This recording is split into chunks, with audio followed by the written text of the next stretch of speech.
numvise muvuga ngo ntidusa neza nca nibaza ko ari kubera nshonje ntaratamira murazi ko atawosa neza atarafungura ntushobora gusa neza utaratamira yego nturatamira muga amasaha aregereje ngira ngo ndashobora kuronka icyo mfungura mu mwanya ndabyizeye. Impene inka ingurube ntibakuzaniye ndazifungura nazone muga iyo nkunda gusumba izindi ni hene. Jewe nta mashuri mfise, ikintu natanguriye ko je nahora ndumukwiziniye nkora akazi ko mu gikoni, hanyuma rero ariko ndaraba ingene baza abamabuja badufata nabi bagira gute nca ndahindura nca mpitamwo kuza mu kivandere agafaransa nobanze ndashobora kuvuga nti normalement tout d'abord cyangwa nca mvuga nti voilà cyangwa mvuga nti ça va aho rero uvuze iki mba mvuze nti ndakubajije ko ari sawa cyangwa nkakubwira ko ari sawa. Nari muravuze ati normalement haje uvuze iki normalement urumva ikintu mba ndiko ndakubwira mba ndiko ndavuga yuko iki kintu kiri normal basi ukugabira telefone ya WhatsApp canke WhatsApp kijya kintu mita WhatsApp ego kubera cyo bari cungabiye nopfa kugitwara iritazirano rya makote ndarironse kubera ndandaza amakote wowe Bujumbura baranyita mwarabu kubera mfise inzobe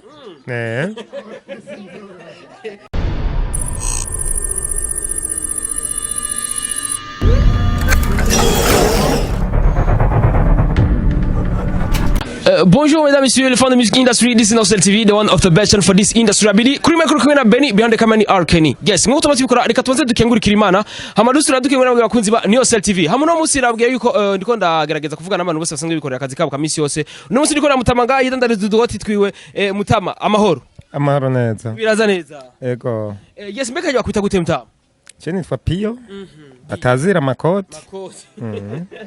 Ni Pio atazira makoti. Izi koti zawe bavuga ziri y'amakoti asanzwe akundwa n'abantu cyane cyane. Amanyebaro ndangura mu ibaro, zininyebaro je nicururiza kenshi ibintu byo mu ibaro. Yes, Pio kugira duhagarare ngaha byatugoye twahagaze hariya izuba riradukubita hariya hose mbega wibaza ko byari byavuye ku kiga Pio. Sinzi ngira ngo kamera mari yaguma duhindurira ikibazo kugira ngo duhagarare. Kubera mwango akazuba ngo katuma ngo tutaboneka neza. Numvise muvuga ngo ntidusa neza nca nibaza ko ari kubera nshonje ntaratamira murazi ko atawosa neza atarafungura nicyo gituma rero cyo bazatireye kubera utaratabira umuntu none haje umuntu ataratamira basa nabi ntushobora kusa neza ushonje kenshi rero umuntu ataratamira rero kenshi usanga adasa neza adakeye neza ntushobora gusa neza utaratamira yego nturatamira kuva mu atamira muga amasaha aregereje ngira ngo ndashobora kuronka icyo mfungura mu mwanya ndabyizeye. Mbega haje kwirutuntu no gufungura n'udukiga Pio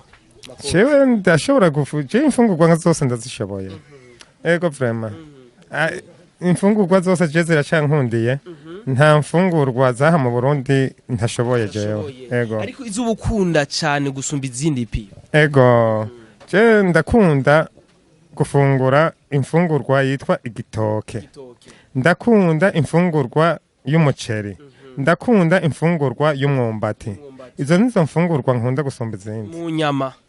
inyama nayo inyama nkunda cyane ni inyama y'ihene. Ego impene inka ingurube ntibakuzaniye ndazifungura nazone muga iyo nkunda gusumba izindi ni ihene. Ego ihene irasumba ingurube kubwa irandyohera cyane. Ego kenshi rero iyo uriye ihene umvuga ati ndari inyama iyo nkunda. Ego vraiment nciye ndonka nk'akanyobwa ndenza ko hoho cyo numva merewe neza cyane gose. Akanyobwa kumbe haje ukunda cyane Pio n'agaki akanyobwa nkunda cyane je kubisanzwe nywa inyobwa zibiri ndanywa kagwa nkanywa na kamustere. Akanyobwa rero iyo byashobotse n'ukuri nkakaronka nkako kamustere ndumva nishimye cyane nkavuga nti uyu munsi ndabona akazi kagenze neza. Ego nkajya mbega biramaze gushika ukakanywa mu gitondo birakunda gushika ukanywa mu gitondo canke ukanywa kenshi wahije akazi. Oya ndagakunda ku mugoroba ko mu gitondo sindagakunza cyane. mbega hajya wewe utangura akazi ryari ukagahereza ryari gapiyo akazi ndagatangura saa mbiri na nusu nkagaheza 6 na nusu mbega kuri ki wahisemo ngo gukora ko kuvandereza amakoti mbega n'amakaruvati mbega kuri ki wabihisemo kutakiye mu kandi kazi gapiyo jewe nta mashuri mfise ikintu natanguriye ko je nahora ndumukwiziniye nkora akazi ko mu gikoni hanyuma rero ariko ndaraba ingene baza abamabuja badufata nabi bagira gute nca ndahindura nca mpitamwo kuza mu kivandere rero nta mitahe miremire nari mfise tangura uduhuzu mwibaro tw'udukotu dukaruvati nza ndavandereza hanyuma rero mbona bimpaye amahoro gutyo ubu nta wuntera igitsura nta ugira gute iyo bishobotse nkabona ndaronsa yo gufungura nayo ndi hahomba nta bindi mbega ufise umuryango urafise batoyi banje canke bimeze gute ego jewe kubisanzwe simvuka ngaha i Bujumbura mba mu ntara za ruguru rero ndafiseho umuryango ndafise batoyi banje ruguru ego rero iyo ndonse nk'ibihumbi 5 ushobora kurungika 2 nanje ngasigara ndifashisha bingahe ego nkaguma nibereyeho gutyo mbega hagiye nk'umuntu agomvye kugushorera ikoti mbega ikoti izimvye kwa makoti bikoti iyo ivana amafaranga ngana gute bo ibi binyebaro birayobeye uraza ahantu biyobereye urashobora kuja kurangura ukaronka impuzu nziza izimvye ukaronka iyirimwa yene urumva rero nk'ubu ndakubwiye ngo igugwaya nkejo tugaca duhura ugaca ushaka kumpa yayandi nakubwiye kumbure nayirango yarenga noba ndakubesha ibinyebaro ko bisanzwe ntabe yibigira mugabo kimwe gusa nko muzibayabaye nkunda nko kudandaza ndadandaza nk'ibihumbi 10 cyangwa 15 onye uvuga ati ndagurishije no munsi piyo ndaguma koti ndagurishije mugabo birashobora kurenga bivanye bigenda birahindagurika ibintu byo mwibaro ku bisanzwe nkuko ndabivuze uko hari uwo byumva gaca avuga ngo ikoti ngo ayigurisha ejo agaca asanga mfise yirenza yayandi cyangwa iri mu nyuma ivyo bibaho rero kiko usanga ari binini ga mu makoti oya duto turashobora kuboneka natwo nyene nubwo uyu munsi ubona atatwo mfise mbega nkajyanye ubwira baravuga ati ikoti ni ryiza ndaza kuronka amafaranga bari ikoti rimeze gute bari ifise irangi rimeze gute mbega rero yagaze gute abantu barakunze ahanini ikoti za noire za gris za karikari rero bivanye nuko umuntu abangana ayo makurere muganda kubwiye niyo bakunda gusumba yandi makurere noire gris noire gris na karikari guys urumva yuko yahisemo mbega babandi bicaye muhira batacofise ko barakora ubahanura iki nabo nyene kugira ngo bahite mwico bokora ubahanura iki oya kwicara muhira nubwo uba utize amashuri uraraba utwukora nka mu gisagara hoho noneho utakoze none worya gute ntivyokunda uraraba utuntu ko tuba tungana nko mu mwibaro hoho ushobora kugenda ukironkera uduhuzu naho twaba duhupira tw'abana uduhuzu duto ku mutahe mutoyi ugasanga uriko uratembereza cyangwa ufise ahantu dutereka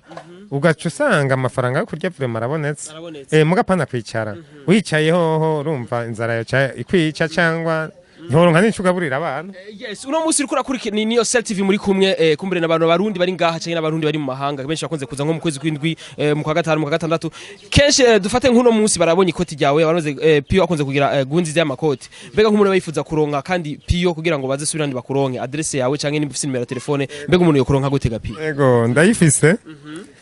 jewe mba ngaha mu kinanira ya kabiri telefone ndayifise wo kenera ikoti yo yinyebaro ati nshaka gakoti kabayabaye utafise uburyo burebure ego cyane nukuri ashoboye kundondera cyangwa shaka gakaruvati vyihuse ndashobora guca ndamubangukira hanini mu binyebaro je nta magaze ndandaza binyebaro mbo urashobora guca undondera kuri 69 78 012 78 kuri izo nimero umuntu yanditse ko arakuronka unyandikiye ukantelefona byose birashoboka kuri WhatsApp oya nta WhatsApp mfise jewe ndumutama murabona ibyo ma WhatsApp n'ibyo abantu bize bakiri bato je nka jewe ico kintu bita WhatsApp mpora ndacumva kuri barya bafise bya telefone binini binini bita ngo ni bitabo nka jewe nka bijya bitelefone bita ngo ni bitabo mwana ko ntaronsa nk'umukozi akintwaza kijya je ntaco noshobora gutwara je nitungiye agatelefone karimwo karate simu imwe byo ma WhatsApp kweri jewe ico kintu bita WhatsApp je nta niconze oya ugereranije ukaraba wowe wibaza ko hari ikintu kiba kimeze gute nibaza ko ari bijya bitelefone mbona mengo ni binini binini bimeze nka ya ma ordinateur cyangwa kamera nk'ibi byuma byanyu mbona bita ma WhatsApp nibyo nibaza hari ibindi nubara numva bita ngo na Facebook na nico bita Facebook mbona ndacumva ndacumva oya nta Facebook nkoresha mugabo ibica kwizo mbuga mpora ndavyumva babitera inkuru ni imbuga numva ngo ni imbuga ngo nurubuga urubuga rw'ikirere numva ngo nurubuga nohora numva ngo kenshi bavuga ngo ku rubuga rwa politike muga ivyo vy'urubuga vya Facebook numbaze je nta nivyonse badashari bareke kukugora ego widanariza amakoti ego ariko nizera yuko umuntu yavuze kwandikira nko kuri Facebook yarashobora kukuronka oya kuri Facebook sinjayo jewe kwera kuri utajayo gamakoti ahubwo nubwo turiko turaganira ntimunshire kuri Facebook kuko Facebook ndagitinya jewe oya Facebook je sindagushikana yo kwera ntugire ikibazo mugabo kuri televiziyo nta ngorane kuko televiziyo nama ndayiraba kuri televiziyo uriko kuri ntabwo banukuri mugabo kuri Facebook hari gihe kuri Facebook usanga bashize ko n'ibintu bitari vyiza nico gituma ntabikunda urafise urusha rwo kuvuga ivyo bintu kuko ni vyinshi cyane cyane zaciye hajya byaturiye n'umutima yego ivyo kuri Facebook rero oya ico kintu bita Facebook ego dukuru twaho hari gihe wumva ko dukuru turyoshe mugabo jewe sinshaka umuntu anshira kuri Facebook ariko kuri WhatsApp basi WhatsApp none gashanje ko ibyo bitelefone bifise WhatsApp je tavyo mfise mbega hajyanye ngo ari kini ngo bita ngo wasutwa ngo naco nyene ngo nico WhatsApp nyene nico bahinduriramwe ngo ni wasutwa niko muravyumva mbega bacise wasutwa Chese nobibaza nka mwebwe mwiza amashuri je ko ntize je ntavyo menye barakuza kutubwira byo mbega uwo babagarikije mu kangahe wagarikije mu kangahe jewe nukuri sinize oya ayo mahirwe ntayo nagize kwera ni jambe gusoma no kwandika wabimenye gute naciye muri iriyaga mukama baratwigisha kera twariga kabiri mu ndwi tukamenya gusoma no kwandika nivyo nzi yes na cyane cyane urumva yuko wewe warize yagamukama ari kurazi kwa gusoma no kwandika biragufitiye akamaro ariko mukazi sonze gukora nko kwandika nk'uduharuro cyangwa kuraba ku telefone nk'akanimira ko umuntu ndabishoboye vraiment yes none nkawe nk'amakoti nk'udufatura huye n'umuzungu avuga ati amakoti jewe nshaka gushorera mu gifaransa ya amafaranga ko yavuga mu gifaransa nabimenye kubera ndi mu gisagara ndaza ndumva tujya tutari kaba boss urumva ko nakoze ya baboss numva agafaransa bakavuga agafaransa wobuzinga agafaransa mu mafaranga atari biharuro birebire nta maherano yabagwa mu gifaransa oya kuravugana nawe kuno uwo kuvugana ibindi bintu birebire ntavyo noshobora agafaransa nobanze ndashobora kuvuga nti normalement tout d'abord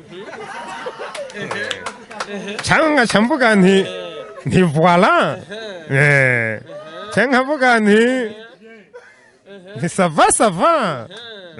aho rero uvuze iki mba mvuze nti ndakubajije ko ari sawa cyangwa nkakubwira ko ari sawa rero muravuze ati normalement haje uvuze iki normalement urumva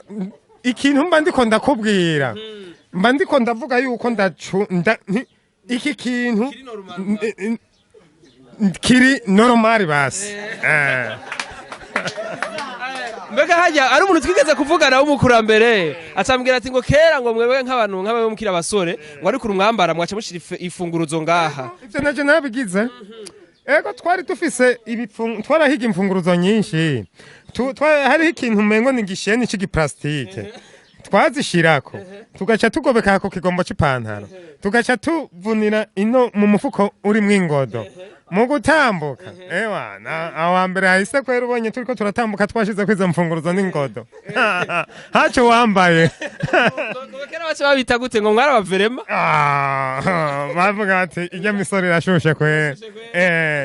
mu kugenda naho wagenda uratambuka kimwe kimwe naho waba ubifitiye amahera amajana 2 gusa bavuga uti uyu munsi ndi umugabo kwe si nk'ubu ubu werekana amahera ntaco kimaze ubu naho ugira inoti ya 10 ni 0 uhitanye n'umugenzi ukaja nje kukugurira akantu usanga bwa bufaranga bukubanye 0 bihumbi 10 n'umuntu agumwe ntakwigwa ariko awa mbere ufise nka desa francs mu mufuko warihagararako ikiyeri nkaje natanguye kunywa ikiyeri kigurwa 120 none wibaza ngo ikiyeri naca ndakireka nifitiye nk'amajana 2 yanje ngaca ninywera kagwa nakubwiye ko kagwa n'ubu kakinkundiye nje n'ubu ndinywera kagwa njiye ndingurira nk'amacupa 2 y'urwagwa naca nta naswingaraye nimereye neza nta ngorane kabisa. Bega akazina kawe ko mu busore haje bakwita gute? Oya nta yandi mazina je nigeze ngirayo mu busore. Oya jewe nitwa Pio mugabo iritazirano rya makote ndarironse kubera ndandaza makote. Wowe Bujumbura baranyita Mwarabu. Kubera mfise inzobe. Yes, bega ko twumva ngo muri misi ngo basigaye ngo bagira inzobe mu kwisiga byoroshye. Niyambije oya. Jewe ahubwo inzobe rikirahera nkiri muto cyane nari mfise inzobe yaramena amaso. Ciye hari nkumi. Ya. Bavuga tujya musore kwere yopfuma tuvugisha basakarengana ego nanje style yanje narambara neza nkabegwa nkambara agapantaro kirabura n'agashati kera ngaca nshira ko akarato kamesuye kameze neza hari akarato bita benki agasupresse ndagahagaze ko aho mu minsi heze ndagahagazeko bavuga bati Pio yes ni Pio kigaragaza kudusigura ivya kera kandi turumva yuko n'amakoti yawe turabona yuko n'amakoti asa n'ameze neza cyane Pio singa hamwe y'ubu oya ubu ndandaza ikoti ndiyaranja nkaraba ikoti zoba nyezi cyane nibihe tugezemwo urabona nkiko ari embuto uraza amembuto ko agezweho ndiyaranja nkemera nanje nkagasirikira ndakaronse ndemera naronka nakarya ko n'igihumbi kikaba kimaze ego muga ntabuze ntangorana abantu biyambiza ubahanura ikire oya umuntu yiyambiza je no kuri nakubonye wirabura mu nyuma nkabona uri inzobe je vraiment ego ntaco no kugira mugabo jewe sinsubira kumva ndagukunza nkuko nagukunda kabisa ego sinsubira kugukunda nkuko nagukunda jewe nimba wirabura ndagushaka ugume wirabura ubwo bwirabure bwawe buranezera cyane ariko wirabura nkaza mbona usigaye urusha abazungu kwera ewana iyo nzobe yawe kweri itamerera neza ariko ko biba ari byo wishimiye urumva sindabikubuza mugabo jewe ari wo mpanura oya akabiri Imana yaguhaye ukagumya uko nyene wirabura ukaguma wirabura uri inzobe ukaguma uri inzobe kandi biba bikubereye Imana nta bintu bitakubereye yo guha none cyane cyane yes dusa n'abaja mu busozo mbega nk'umuntu bayifuza kugwa rero WhatsApp ntayo kwakira oya WhatsApp sinshobora jewe wonyene na turiko turaganira kugabira telefone ya WhatsApp canke WhatsApp kijya kintu mita WhatsApp ego kubera cyo bari cungabiye nopfa kugitwara kuko cyo bari cungabiye mugari nk'ico ngura amafaranga aya WhatsApp ndagitinya kwe kubera hariho ibintu bitameze neza baza baragicisha ko hari ibintu usanga bariko bararaba ngo kuri WhatsApp ugasanga nk'abana babibonye kweri nk'ivyo bintu ugasanga ntibibereye jewe yambonye mwebwe mukiri bato mufise ivyo bi WhatsApp je kweri je nca numva mengo sindabikunda cyane mugabo WhatsApp nkaje nkuze ndiko ndakiraba ndi jewe nkuze ntangora muganga abana baraba ngo bijya bintu ngo kuma WhatsApp ugaca usanga abana basigaye bavuga ibintu biteye n'ibwoba Ribara kubaze Shavi. Yes, mbega nka wewe tuzarabasodera kandi mbega nka wewe uburu wa kera uratubwira ko byinshi babigendeyemwo ari intambo za kera abantu bo babuzi nka mu basore mwakunda gutamba kera nk'intambo za kera wobuziwe n'izari zimeze gute. Je rero ibintu byo gutamba ntugire ngo narabikunze cyane ahubwo mbere nk'ubu nibereye umutama niho mengo notamba nilikuona na mzee mmoja ko muri ntuze Kenya ako nakumva oyi cyo kirimi ntaco nzi muga narakumva muga kandi karandyohera kweri agatamba gute mwega je nakubwiye ibintu byo gutamba ko ntabikunda ntabyo nakunda muga nararyoherwa mbona bariko baratamba muga je sinatamba kweri indirimbo basi y'umurundi wakunda indirimbo y'umurundi nakunda zijya ndirimbo za Chanchwa Miss Chanchwa Miss yararirimba indirimbo ihanura niwe yaririmbye ngo niyo yaririmba ijya nta cica nk'irungu nijya narumva ko irungu ririca gose nkumva nti ibi bintu yabiririmbye afise ingabire idasanzwe ariko jewe kuririmba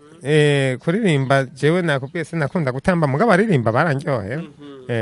Yes novuga mutama na musaze mukazi kiwe ariko niho gedukanye ntamushoreye muze Jeff muri kumana ntogendukanye ngo mandagushorere sivyo ngane gasara yego rero wambwiye ko aranga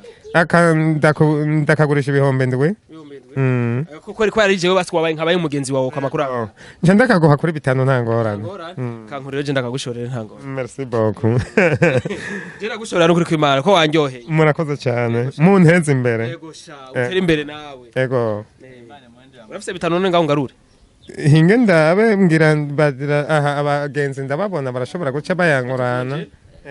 nabona ntayafise cyangwa hari naho usanga ndayafise reka nacu baca batuvunjira ndagushorere basi ko wari mu kazi wari guhura na benshi kumbure ko nangatambara ko gushira ku mufuko babucure undi umuntu akakuzingira neza akagira n'ipasi ucushira ku mufuko w'ikoti wambaye n'ukuri uza bupendeje kweri amateka nko shatuvunjirisha nawe uri umusore n'ukuri n'abakobwa bakubonye bazovuga batujye mu sore yambaye neza cyane ati yambiswe n'amakoti yego frema ako kana ahubwo bazokabone neza ko wakaguriye Vanderi Pio batazira amakoti asanzwe afise nimero 6978 bazobone ukambaye bavuge bati akayakaguriye kwa Vanderi Pio batazira amakoti ngaka uzobuberewe cyane gose yes na cyane dusozera kumbere wari kumwe na Beni vuga ati Beni wari kumwe na Beni wari kumwe na makoti makoti Pio kinyamakuru ko turakubwisha ati yari Neo Cell TV ati bakunzi ba Neo Cell TV bagira subscribe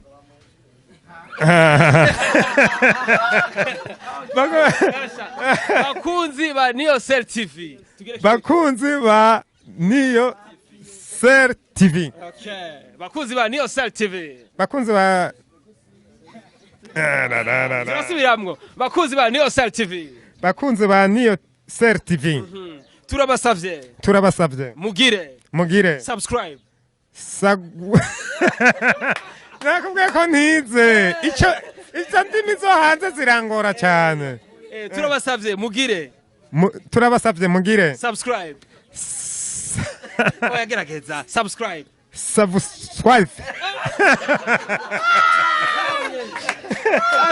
wenda kwemera izo ndimi zo hanze zirangora cyane mbega ya subscribe niko tirifisi irangira imeze gute inki geragije kuraba subscribe niko tirifisi irangira imeze gute iryo riba rikote ahubwo ako kantu narinzi ko ari nk'ibi byuma byanyu mukoresha ngaho mupfutse jese nzi ko ari kote ryo kwitwa gutyo none wari uzi ko ari iki subscribe nje nariko nibaza ko mumbwiye nk'ikintu kijanye n'ibi byuma byanyu cyangwa nk'iyo televiziyo yanyu cyangwa radio rero dusubira batireba bagire subscribe rero subscribe urakoze cyane sare makoti ego namwe murakoze ego sha wibandarize mu kazi kawe sha ego muga sinogenda ntababajije gatoya none iyi radio yanyu ikorera hehe iherereye hehe ikorera mu Burundi aho yicara ni mu